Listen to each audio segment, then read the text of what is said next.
सच ही कहा है किसी ने, अगर जीवन में कोई रोकने टोकने वाला है तो ये बहुत सौभाग्य की बात है, क्योंकि जिन बागों में माली नहीं हुआ करते वो अक्सर बहुत जल्द ही उजड़ जाते हैं। एक छोटी सी कहानी सुनाती हूँ आपको। एक दिन एक बालक जो है वो दौड़ता हुआ अपने पिता के पास आया और उसने अपने पिता से पूछा, पिताजी खुशी का रहस्य क्या है?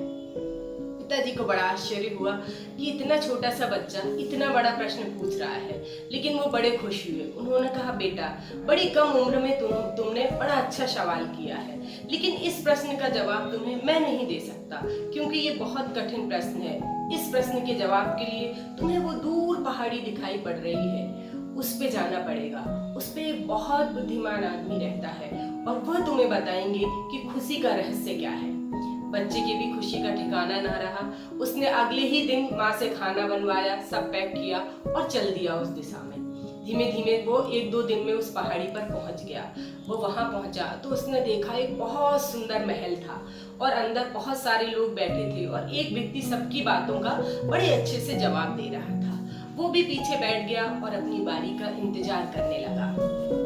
काफी समय निकल गया, लेकिन अंततः उसकी बारी भी आ गई और वो पहुंचा। हाथ जोड़कर उसने बोला कि मैं आपसे एक प्रश्न पूछना चाहता हूँ।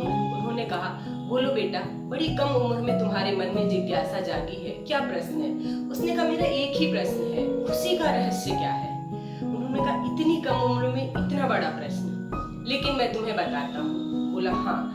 बोले, जाओ तुम सबसे पहले मेरे इस महल को घूम के आओ, लेकिन मैं तुम्हें एक चीज दे रहा हूँ। मैं तुम्हें एक चम्मच दे रहा हूँ और उसमें तेल डाल दिया थोड़ा सा और कहा कि ये तेल की जो मैंने इसमें भरा है, ये बूंदे गिरनी नहीं चाहिए, छलकनी नहीं चाहिए। जाओ ये सुंदर महल को चारों तरफ देख के आओ। बच्चा को याद रहा कि इसकी जो है बूंदे गिरनी नहीं चाहिए। वो उस चम्मच को पकड़ के चल दिया। चारों तरफ वो चलता रहा और पूरा महल घूमने के बाद वापस उनके पास आया।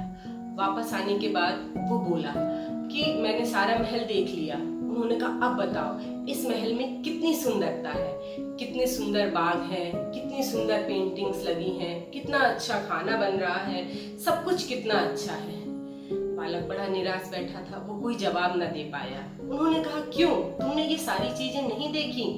बोला, देखी तो, लेकिन मेरे हाथ में ये चम्मच था तो मेरा ध्यान उन चीजों की तरफ गया ही नहीं। मेरा सारा ध्यान तो इस चम्मच और तेल की तरफ था कि तेल की एक भी बूंद गिर ना जाए, इसलिए मैं किसी चीज को नहीं देख पाया।